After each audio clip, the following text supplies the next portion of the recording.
Good morning student. आज का topic है अमर सेनानी भगत सिंह, चैप्टर नंबर 18। बच्चों, भगत सिंह का नाम तो आपने सुना ही होगा। हमारा देश आज़ाद कराने के लिए और अंग्रेजों से गुलामी से मुक्ति दिलाने में अमर सेनानी भगत सिंह की अहम भूमिका है। देश को स्वतंत्र कराने के लिए कितने महान सेनापतियों ने अपने प्राणों की आहुति दे डाली। उन सभी के नाम स्वर्ण अक्षरों में लिखने योग्य हैं। आइए अब हम बात करते हैं शहीद भगत सिंह की जीवन गाथा की। यहीं कहीं अंकित समाधि में भगत सिंह की अमर कहानी देता है इतिहास गवाही, वह था महाबलिदानी। यहीं कहीं अंकित समाधि, अंकित मीन्स लिखा हुआ और समाधि मीन्स कब्र। यहीं कहीं कब्र में लिखा हुआ है भगत सिंह की अमर कहानी को। इतिहास इस बात का गवाह है कि वो बहुत ही महाबलिदानी थे। अपना सब कुछ दांव लगाकर बना क्रांति का सफल सिपाही, कांप गया अंग्रेजी शासन, उसने ऐसी हाक लगाई। अपना सब कुछ दांव लगाकर यानी अपना सब कुछ बलिदान करके बना क्रांति का सफल सिपाही। क्रांति का मतलब है आंदोलन। आंदोलन के वो एक सफल सिपाही बन गए।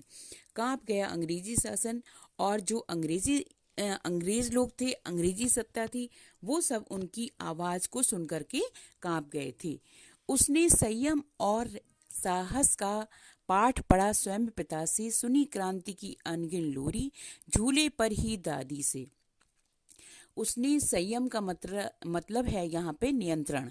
उसने नियंत्रण और साहस का, पराक्रम का अपने पिताजी से पाठ पढ़ा था। सुनी क्रांति की अनगिन लोरी, और अपनी दादी माँ से बहुत सारी अनेकों कहानियां सुनी थी जब वो झूले में झूलते थे। बचपन से ही जिसके मन में भाव भरे थे कुर्बानी के, जिसने बदले लिए भयानक अंग्रेजी की बेईमानी के।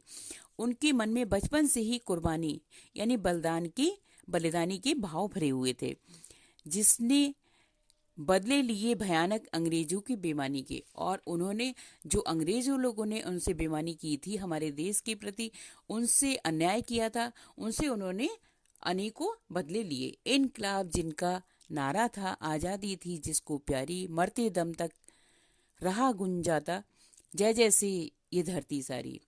इनकलाब जिंदाबाद, आपने नारा सुना होगा, इनकलाब जिंदाबाद, ये उनका नारा था। और आज़ादी उन्हें बहुत प्यारी थी और मरते दम तक उन्होंने इस नारे का सहारा लिया।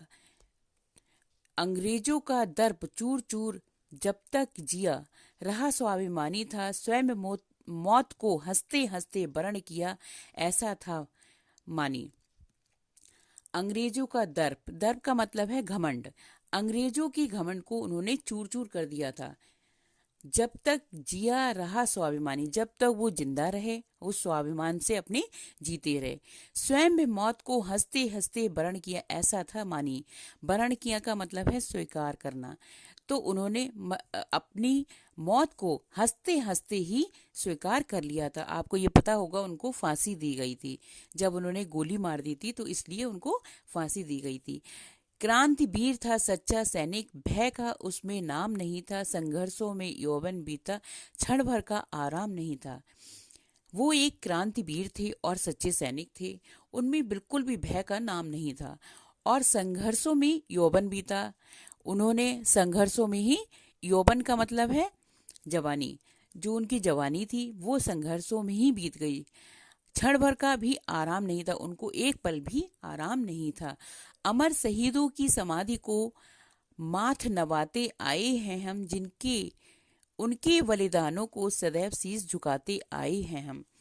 अमर शहीदों की समाधि को माथ नवाते आए हैं हम, मतलब कि हम उनको माथा नवाते आए हैं, उनके बलिदानों को सदैव शीश झुकाते आए हैं। और हम उनको, जो हमारे देश के लिए जिन्होंने बलिदान किया और जो शहीद हो गए, उन सबको हम शीश झुकाते आए हैं। आपने देखा होगा, जब कोई समाधि वगैरह पड़ती है तो हम लोग शीश झुकाते हैं, है ना।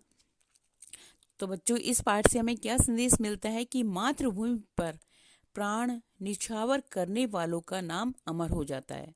देखिए, इनका सबका वैसे मरते तो सभी लोग हैं, लेकिन जो हमारे देश के लिए शहीद हुए, जिन्होंने इतना कुछ किया, उनका नाम आज भी स्वर्ण अक्षरों में लिखा गया है, जो कि पुस्तकों में छपा है, तभी तो हम लोग पढ़ते हैं। अ, जो व्यक्ति शक्ति न होते हुए भी मन से हार नहीं मानता है, उसको दुनिया की कोई भी ताकत नहीं हरा सकती है। तो देखा आपने कि अगर हमें कभी भी हार नहीं माननी चाहिए, तो हमें दुनिया की कोई भी ताकत हरा नहीं सकती है। कैसा लगा आप लोगों के लिए पाठ? आज के लिए इतना ही। चलिए, ठीक है, ओके, बाय बेटा, धन्यवाद।